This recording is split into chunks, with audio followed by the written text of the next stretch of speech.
right, it's time for Bradford and Brooks here on WBRT, 1320 AM, 97.1 FM. And we have a beautiful sunny, and it's going to be a really hot Wednesday, probably later this afternoon. It's in the high 80s right now, but it's outside, sun is shining. And if you're outside yesterday, you know that sun is hot. So try and stay out of the hot sun. I've got bush hogging to do, but I think it'll wait another day or three. Right. So anyway, welcome, Margie. Welcome. Thank you. Welcome to you, too. I hope you're staying cool. Well, I'm trying to. Okay. All right. Yeah, fans and air conditioners on all night. Well, I understand the same way at my house. All right. Well, Margie, I'll let you introduce our very special studio guest today, who we're really tickled to death to have. And of course, one of them I saw saw video last night through local media live streaming.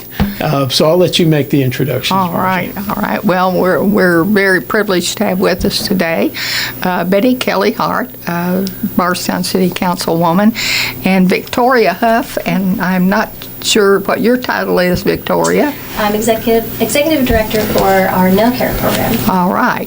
Well, we're here today to talk about NelCARE, one of the best kept secrets in Bardstown. That's right. And NelCARE stands for the Nelson County Addiction Response Effort. And they have brought with them a 2023 annual report of that organization. And this is one I knew bits and pieces of what this organization has done and is doing, but I had no idea of the breadth and depth of what they were doing. And they are an organization that is seeking to put all of the resources together and supply them to Nelson County. I think that's kind of it, a little bit in a nutshell. So, Betty, go ahead and fill out the blanks I left there. Okay, it is, and originally we were formed to bring all the partners together that work with people with substance use disorder, and we have expanded a little bit. Just a few months ago, the PATH Coalition came in under our umbrella. So we've expanded to include, alcohol and tobacco as well. Mm-hmm. So all of our partners deal with any of those situations, and we meet monthly to network and to share ideas and to hear speakers and things like that. Well, Betty, I was covering city council meetings when this idea first came up, and you mentioned it in city council, and you've done an excellent job of keeping the council updated on what's going on in the community, especially with NelCARE. And it's been an amazing story to see from the very beginning, and then just to see it continue to grow. And of course, addiction's a huge problem. Absolutely. And it touches almost every aspect of life here in Nelson County. If you're not an addict, you know somebody who is, and you may know somebody who passed away due to an overdose. Correct. And that's we still have too many overdoses in Nelson County. But NelCARE kind of started small and humble, but it's and now we have what's your title, Victoria? Executive Director? Yes. All right, and that's a huge step. It's a huge step because you don't have to do part-time work to exactly. to keep the wheels on the train. So, right. But anyway, it's been I don't know how to say it. It's been good to see this community effort come together and the fruit that it continues to bear. It is, and thank you for the nice compliments. We did start out, we'll be 5 years old in October of this year, so we've been going for 5 years. And one of our first goals 5 years ago was to hire an executive director, but it took us, of course, we went through COVID, Right. but it took us that long to get to this point, mainly, because of funding. And Victoria's done a great job for us. It is, I have another occupation in addition to being on city council. Right. So it was a lot of times hard to find the time to do what we knew NelCARE needed to do. But, I've been blessed with a supportive mayor, supportive city council that gives us some funding each year in addition to several other grants and things that we receive. So. Right. Well, any kind of nonprofit organization has to have a number of concerned citizens behind it, or you're not able to do anything. I mean, Right. you can do something, but you're not able to accomplish a lot. So you do need a board of directors, and I notice in the report that you so nicely prepared for us, your board of directors. Would you care to read those off? Sure. I think it shows the depth of involvement of community with this board of directors. Absolutely. And we are blessed with a very strong, involved board of directors. They include Lance Blanford with the Bardstown City Schools, Rachel Blanford, who's partners in pediatric. I think they're now Lemonade Services. Matt Gordon, who was formerly with PLG. Matthew Hart, who is a local attorney. He's been with us since the beginning and, helped us get incorporated and get our bylaws and all those things that we needed. I have Cindy Hutchins on there, but she's retired. Chip McKay, who's Nelson County Attorney. Jennifer Osborne with the Lincoln Trail District Health Department. And Joe and Eva Pruitt. Laura, and I never try to say her last name with United Way. And Lisa Solis with United for Recovery. And we've added, since the end of 2023, we've got some new board members in 2024. We've added Michael Burba with Crown Recovery Center. And then, of course, Leanne Kelty stayed as our physical agent. Right. She was with Path. Yeah. Previously. So we've added, and Jim Summers with the Episcopal Church. So we've added a few more in 2025. With the First Christian Church. First Christian, yes, thank you. He's my minister. That's Okay. Well, it seems to me, looking at your board of directors and reading through it, that it's a multi-pronged approach to dealing with addiction. Yeah, every month, all of our NelCARE partners, we come together, and it is an opportunity for them to network. It's really amazing to watch the room of people start trying to problem solve because all the right people are in the room, and the number of partners has grown. Last month we were pulling chairs out of the closet, to find room. So it's been really amazing. It's interesting, too, to see after our meetings, the meetings that happen after the meetings. Yes. Because all these people are in these different conversations talking about something we talked about in NelCARE, and that's the whole purpose of NelCARE. Right.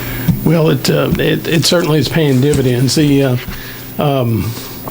think, if you're a fan, one of the hardest things I think would be if you have a family member who's addicted, knowing what to do and who to talk to and where those resources are.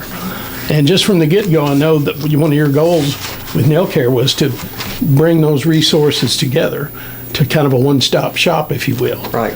And, if I was a parent of an addicted child, I wouldn't know where to turn, And, it's not something, that comes natural. Where do I look? Where can I get help? Right. So that's such a It's a valuable difficult service. situation for any parent or anybody to be in to start with. Right. And then to have to go and make multiple calls and things like that to find the right help and the right services. So that has been our goal. And we still, now we have an office down at the Career Center, but a lot of our partners are there, and we hope to grow that building as well and the services offered there. Great, great. Well, I noticed that you also listed 2023 actions and accomplishments. Maybe you like to talk about those. Sure. Those activities and things you've done in 2023. Absolutely. One of the things, the drug litter kits, we put those together several years ago, and we still distribute those mainly through the blessing boxes. And it has everything in it that you would need if you see a dirty needle, that you could safely pick it up and dispose of it. So we distributed over 150 of those last year. My wife keeps one in her car. Good. Yeah. You know, she hasn't had to use it, but it's there if we need it. Right. Right. Another thing that we've done on an ongoing basis is to promote the DEA's National Take Back Days. Now, our Bardstown Police Department has a box in their lobby all of the time, which was originally paid for through PATH funds, where you can dispose of old medicines. But then they have 2 days a year, the DEA, one in April, one in October, where they promote it even more. And our Bardstown Police Department actually sets up a table out in front of the department so you can just drive by and hand it out your window, the unused meds, and they're safely disposed of. So that's important to get those off the street. Let's see. We continually monitor stats, and I think you all got some of those stats back there as far as the number of overdose deaths, the calls that EMS and the fire departments and everybody makes. So it's important to have those baseline numbers, because as we grow, we want to see what progress we're making and what areas we might need to focus on. It's also important to have these numbers a lot of times for some grants that we write, so we take care of all that. Our circuit court, Judge Sims, has a wonderful drug court, and the people that work with him attend our NelCARE meetings, and so we've been trying to go to all those graduations just because it's so impressive to see what these people have been through and how far they've come, and we want to be there to support them. They just had their largest graduation class, I believe, in July. They had I think you're right, their yeah. largest class yet. So I wasn't able to great. go to that one. And the Narcan boxes. Oh, yeah, the Narcan boxes. That was probably the biggest thing. Thank you. Yeah. That's something we worked on for several years, is to get some Narcan dispense boxes in Bardstown and Nelson County. And so we actually got our first one out last year, and that's out at your church, at the First Christian Church. And now there are, I think, up to 5 I believe so. in Nelson County. Really? Yeah. And getting lots of use, which is Yes. good, and a lot of people, and I encourage anybody to have one of these in your medicine cabinet, just like you would Band-Aids or anything. You never know when somebody's going to be at your house, whether it's a friend of your child or a friend of yours or whoever, Right. and they're going to overdose and you're going to need that Narcan. So I carry one in my car with me all the time. Same. Where are those boxes located, and is there any way the public can find out where those boxes are? Do we have that on our Facebook page? I believe, if not, we will Yeah. have that on our Facebook page. That along with the blessing boxes. Yeah. Would be Yes, nice yes, to public to. Yes, we have. We've had a few businesses that have, now they're allowing those near their, either on their property or so. I know there's one in New Hope. Yes. The health department monitors those, and they stock them and refill them. The First Christian Church. There's one at Probation and Parole Office. Yeah. Yes. The other two aren't coming Yeah, to me that right was now. the next question I was going to ask is, whose job is it to make sure they're stocked? Yeah, the health Yeah. department takes care of that for us. Yeah, that was a big step when the health department stepped up, because there had been some discussion and actually a little pushback about it, and they did it. Yeah. They stepped up, made it happen. Yes. And it needed to happen. Well, and the biggest hurdle, I think, was getting that first one in. Right.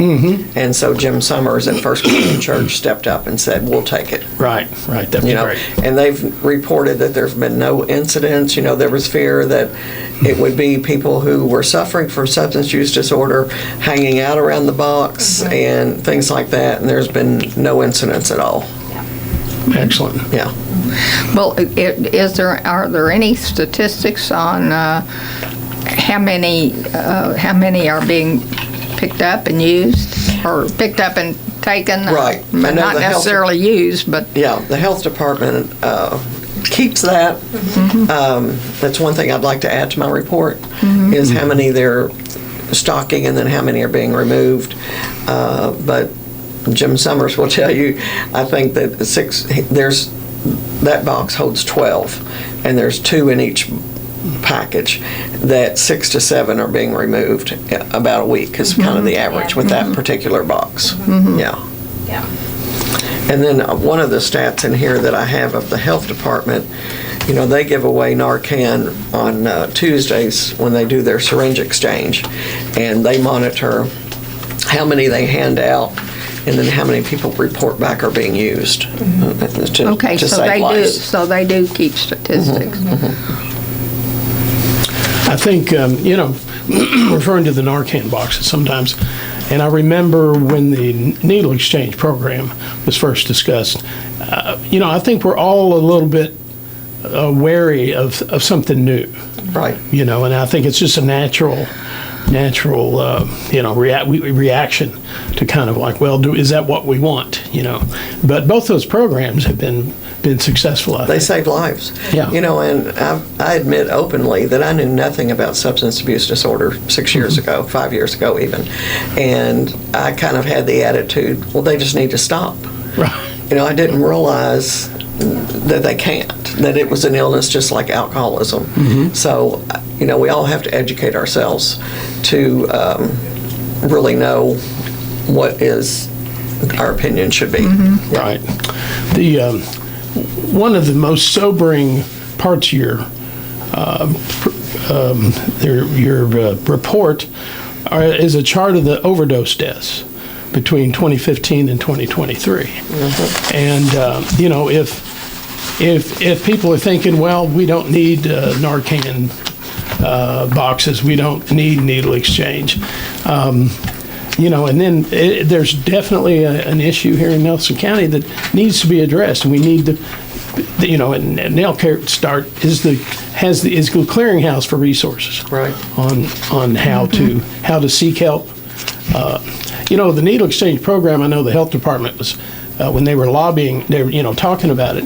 One of the benefits of it is if people who come and use the service, that connects them with the resources. Absolutely. And so if they wish to seek, treatment or other health care, they've got a contact there. Well, and Jennifer with the health department, who is absolutely wonderful, she will tell you, in addition to doing the syringe exchange, the idea of it is they have to bring a dirty one in to Right. exchange it for a clean one. Right. And then they do other testing as well, other vaccinations. And then they also have a mobile health unit on site now. And so that mobile health unit has spoken to our NelCARE group a couple of times, and they're there on site to provide services to the people that are coming in for the syringe exchange. So, but you're right, and connecting them with other services should they need them. Right. And then the health department staff is creating that relationship with people who are suffering from substance use disorder, so that down the road, maybe they can convince them or help them get into treatment. Right. Well, and I think that, that connection kind of takes the fear out of it, and you become comfortable with Right. talking to the same people. Right. And know that they're there for your, they care about you. They're not there to, turn you into the police or Right. any nefarious, they're just there for your health. Right. And that's, that has to go, go a long way with people who are suffering from Substance use substance disorder. abuse disorder. Okay. yeah. Is that actually a diagnosis now? Yes. Instead of just, okay. Now, I didn't, of course, I didn't know how long it's been, The first time I had a conversation with one of the ladies that started United for Recovery, I called it something else, and I don't remember what I called it, but she very quickly corrected me that it should be substance use disorder. And then she explained why. And so I don't call it drug problems or drug issues or anything like that, because it is a disorder, just like alcoholism or. Yeah. Yeah. One of the other things that has been really beneficial with our NelCARE group is, we have a nice email group now of people with different resources, and I think it's about 132 people. Wow. Yeah. And so Justin Hall, with our jailer, will sometimes have things come up with one of his inmates. Maybe they're getting ready to be released and they need services, they need housing. He'll shoot out an email to our whole group, and it's amazing to just sit back and watch all the people jump in to help. And so that's been very beneficial. Kind of serving as a clearinghouse. Yeah. Right. Because none of us know totally everything that goes on in all the different entities, but when he sends out, or anybody sends out an email, people just jump in with all the resources they have. So I think it's a fact that it takes a village to battle substance use disorder. It is something that takes the entire community to work towards. Well, and hats off to Justin as the jailer. He's been a very proactive yes, he has. Jailer, trying to look out for the best opportunities and for those who are incarcerated under his care. And he's trying to get them help as opposed to just releasing them. Yeah. All right, we need to take a quick break for some commercial messages. You're listening to Bradford and Brooks and our very special guest, Councilwoman Betty Kelley Hart and Victoria Hoff, Executive Director of NelCARE. And we'll be back in just a few minutes. Stay tuned. All right, you're back with Bradford and Brooks. Jim Brooks and Margie Bradford back with you on this bright and sunny and hot Wednesday morning. Stay tuned to WBRT at the top of the hour for the best in state and local news. All right, we're back with our very special studio guest, Councilwoman Betty Kelley Hart and Victoria Hoff, who's Executive Director of NelCARE. And the NelCARE, well, give me your elevator speech on to describe NelCARE to somebody who doesn't know what it is. So NelCARE stands for Nelson County Addiction Response Efforts. And so this is a group that serves similar to what a business chamber serves, where we gather all of the partners that are involved in, interested in, working towards combating addiction overall in Nelson County. So that includes alcohol, drugs, and nicotine. So we come together monthly and we look at different goals and projects and work together. It allows them the opportunity, these partners, to start solving some problems. Well, you can, looking from the outside looking in, you can just imagine the communication that happens and how the benefit of agencies talking to one another at that level and solving problems or discussing problems that other agencies may not know anything about. Right. And it gives people a chance to go to one entity to try to find out what resources are available. I mean, I think a lot of times people want to do something or if something happens in your family, what can I do?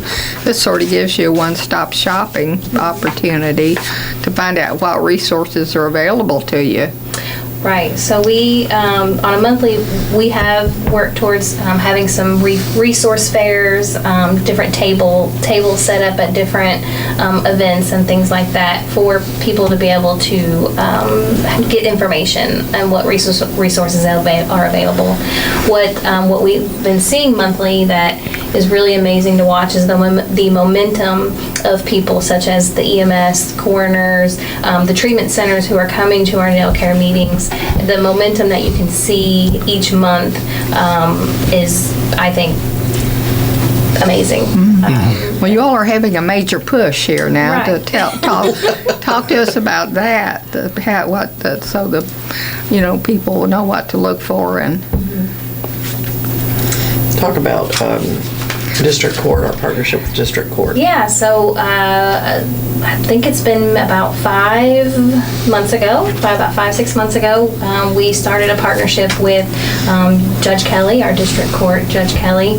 So when someone is arrested and they for drug charges, they face Judge Kelley, and if they are willing to take a situation where they work out their bond in a treatment center, they get treatment, they set on that path, they are able to go there instead of serving jail time or the bond, as mentioned. So they are once they're in that system, then we've had several who are now have graduated and in sober living situations. So the program has been very successful. We've had, I think we're almost close to 20 so far people that have gone through the program, and our success rate, I don't have the exact percentage, but I would say it's very high. We've only had a few that have left the treatment center against medical advice and not completed the program. Once that happens, then the judge or the court is notified, and a warrant is reissued at that time, and so they are. So then the original penalty is correct. Well, this gives them an opportunity, though, to not have a record. Right, opportunity, incentive, and really set them, on that right path. You want to share what treatment centers are partnering with us? Yes, so we are working with our local Nelson County. We have ARC centers, which is actually more in Springfield, but then we have Isaiah House that we work with, and Ascension Treatment Center. We work with all three of those. They're on a kind of rotation referral base. So they kind of wait on Tuesdays. They know that that's District Court Day, and there are some weeks that we don't have referrals. We've had some weeks where we've had 3 referrals. It does vary, but all 3 centers are very quick at getting the screening done. We communicate with the jailer when they can be picked up, and often they're picked up within that same day, maybe the next morning, and on to treatment. now how what about do they have beds available, spots available in the treatment centers? Yes, we have been finding all of our treatment centers have beds available, which they are busy, but they typically have the beds available for our referral. We haven't had that issue. Excellent. Yeah. And I think Penny, do you remember which? I believe it's. Which treatment center just recently opened where they only had men, but now they have women? It's Ascension. Ascension, yes, thank you. So they're growing as well. And so, which is really great to be able to be inclusive. Now, all this information in this wonderful report that you all put together, you say that you are going to put it on your Facebook page? So that, Yes. because it has all these statistics in it and charts that are... It definitely has some great information. Of course, anyone can always reach out to Betty or myself too. We can always get it out to them. We have hard copies, and we'll work on how we can get this all together and post it out on our Facebook NelCARE page, so that there's access. Because there is some really great information that I think a lot of people maybe not realize how our county is impacted by addiction and substance abuse. I think you're absolutely right. Just a little bit about you, Victoria. What's your background in? So my background primarily is in healthcare. I'm a nurse, and there was a point in time that I did work specifically with patients with addiction. Awesome.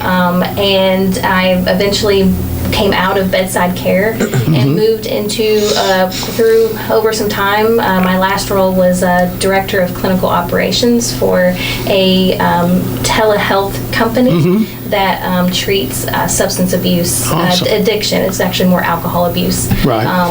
over on through an app. So it was an app-based where people could work. It was low to moderate alcohol abuse, but they did have access to physicians, nurses, psychiatry care, and also anti-craving medication. So I helped actually develop that company for a few years, and then I am a business owner here in town. I actually did a complete life change, became an entrepreneur, but substance abuse has always been a passion of mine. So. Excellent, excellent. Well, thank you for bringing your skills to Nelson County. We certainly need somebody of your caliber, and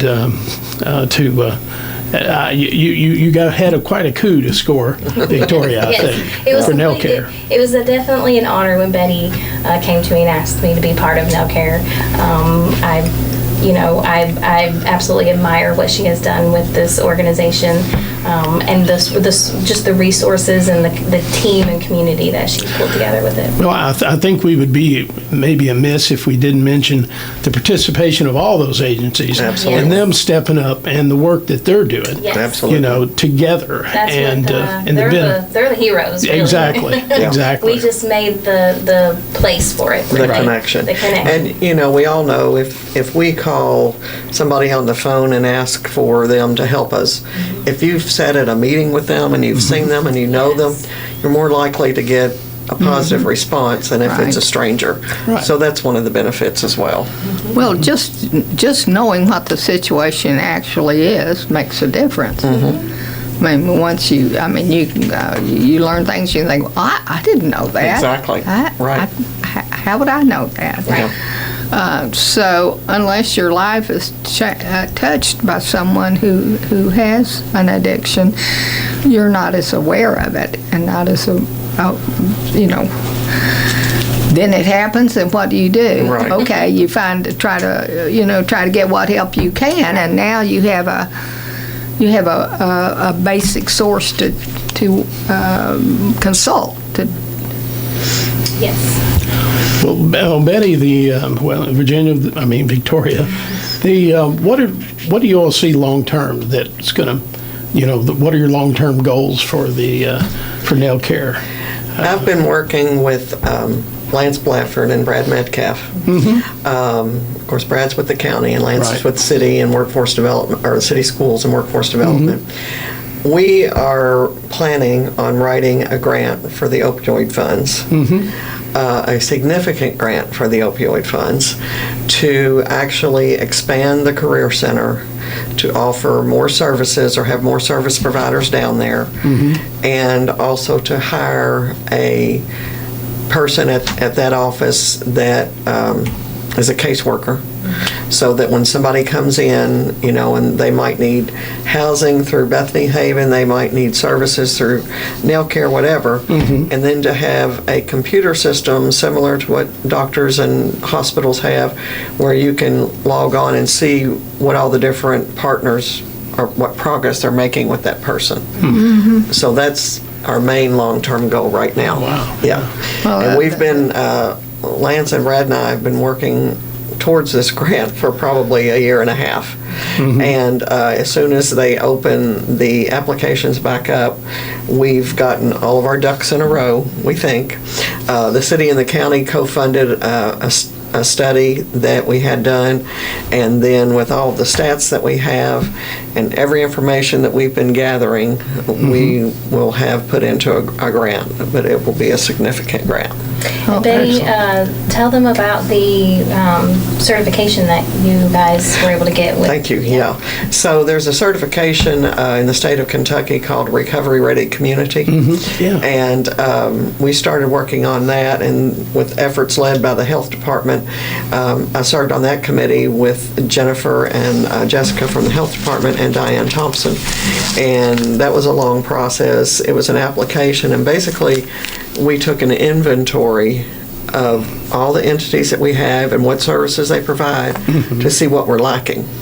And so that was a really good process to go through. And then we had a full day of the people that decide on the certification to come down and meet with us and meet with different people to see if we were approved. And we were approved. And So it's a city or county designation? it's a county. It's a county. Recovery, and there's no Right. funds attached to being a recovery-ready community, but it shows that we have the resources here that are needed. Right. And it's also something that we can use on future grants, kind of Sure. as part of Right. our resume. Yeah, Oh, yeah. yeah. So when does this have to be turned in? When do you all have to have that? That's ready? done.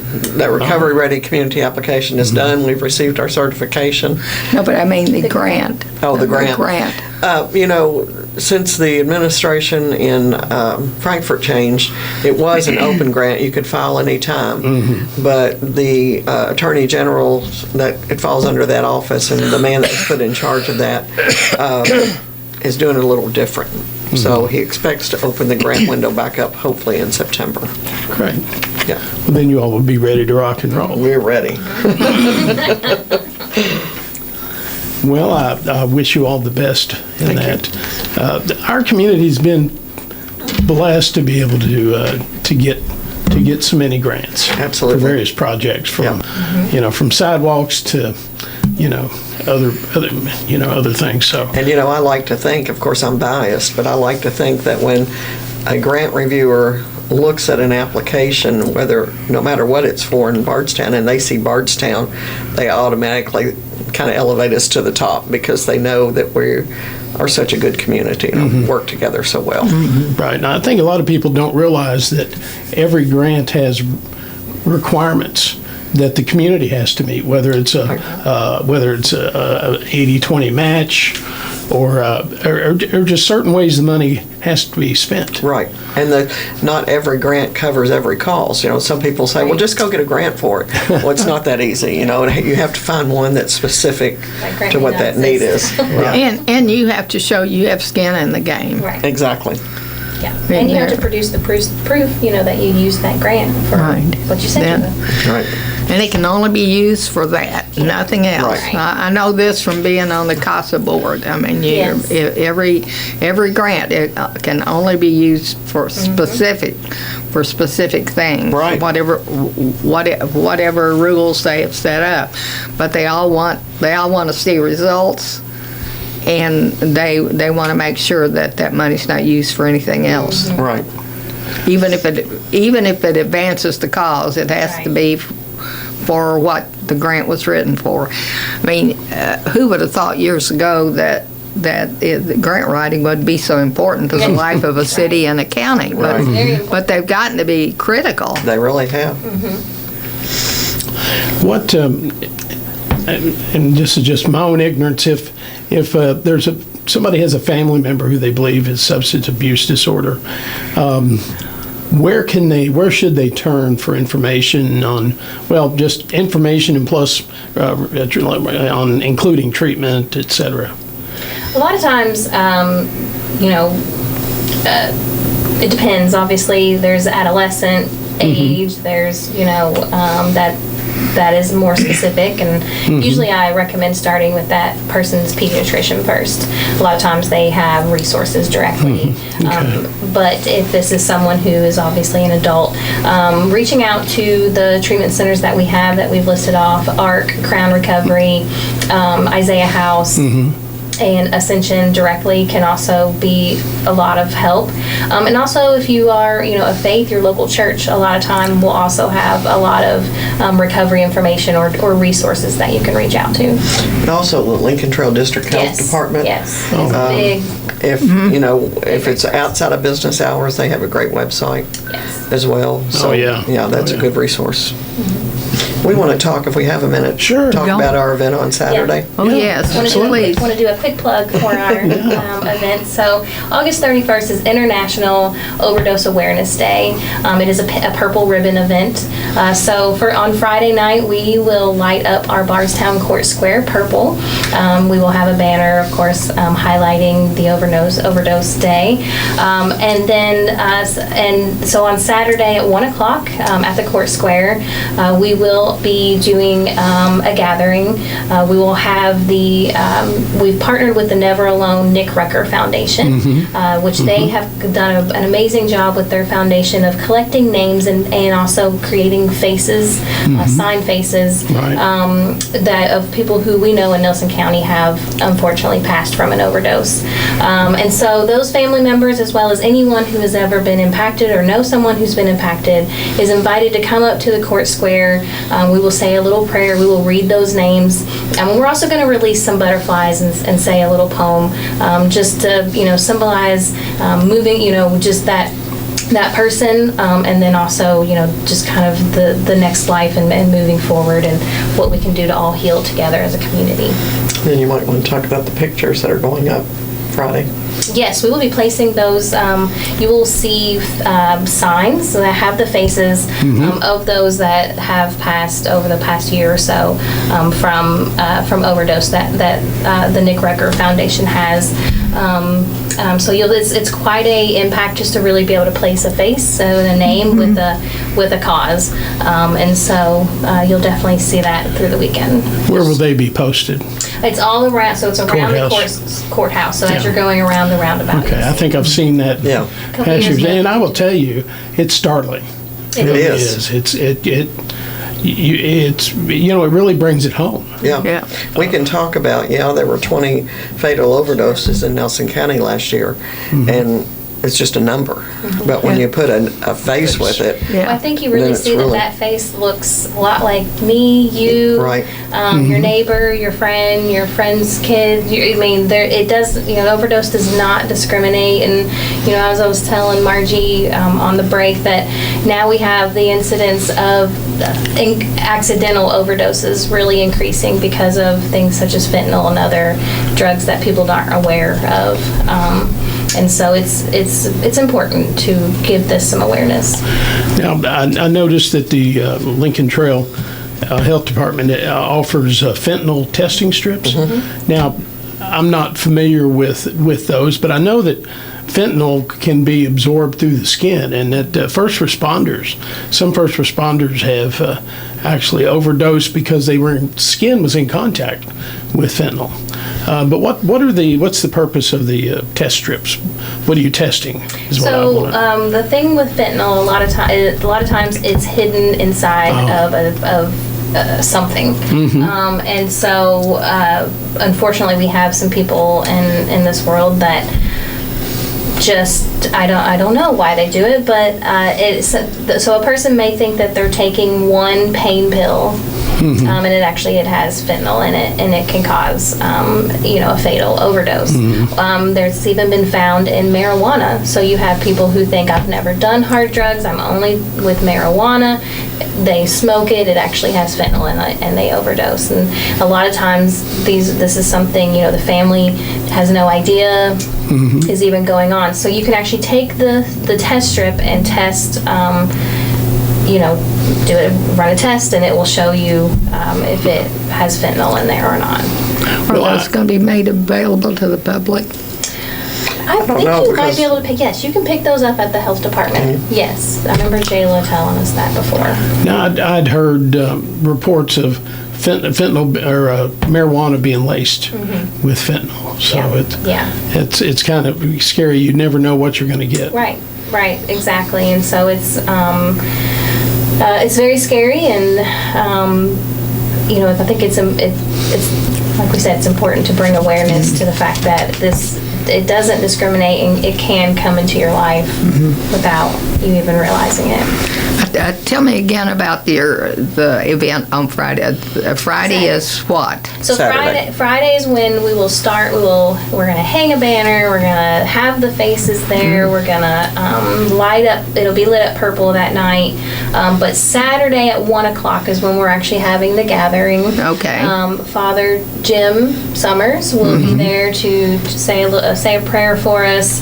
We'll be reading names, and then we have butterflies that will be released about 100 butterflies that go up. So. And they come in frozen. They do. It's interesting. What? Yeah. I've never seen this, but apparently it's become pretty popular with weddings and Sure. events. And on each person will get a small envelope with their butterfly inside. There's a poem that's written on there, and so we will announce the time. We'll open it, and the butterfly will fly away and live its Pretty neat. life. Wow. Yeah. Yeah. Well, thank you for not doing balloons. Yes. Because Yeah. Every I didn't time, want to do balloons. every or- time I see them do, Yeah. do balloons to honor someone, which is a wonderful thought. But then I keep thinking it's going to end up, Right. it's going to end up either littering or killing some Yep. bird. Yep. That's a lesson learned on my part, because we Yeah. did balloons the first 2 years, and I just had never had that thought process. Right. And someone made us aware of it last year, so that's why we changed to the Yeah. butterflies. Yeah. And I did the butterfly release when Montessori had their 40th anniversary, and it was so neat to watch those kids open the envelopes Yeah. and all the butterflies Well, just it's fly away. magical. It Yeah, is, it is. yeah. Now there's some butterflies that don't make it out of the little Sure, envelope, sure. and that's you have to be prepared for that. What kind of butterflies are they? They're monarch butterflies. Oh, Okay. those are pretty. Those are beautiful. Yeah. Yeah. Yeah. I ordered them from a special farm that they send to. So. Yeah. All right, well, we're getting down to the wire, about a minute and a half left. Anything else you want to add to let our listening audience know about NelCARE? How can people support your mission? Well, we've never solicited donations, but that's always one way to further our mission.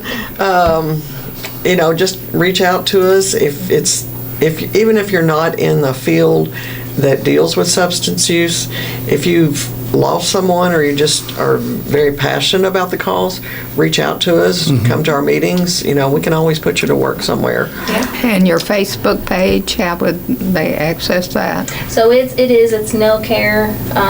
No, I'm sorry. It's spelled out Nelson County Addiction Response Effort. If you Google or if you do a Facebook search NelCARE, I think it does still Okay. show up as well. You can All find right. us there. And the event on Saturday is 1 o'clock, right? Yes, Saturday. All right. Well, We haven't come up with a rain plan, so we need Yes. to pray that it doesn't rain at 1 o'clock. It's 70%, I think.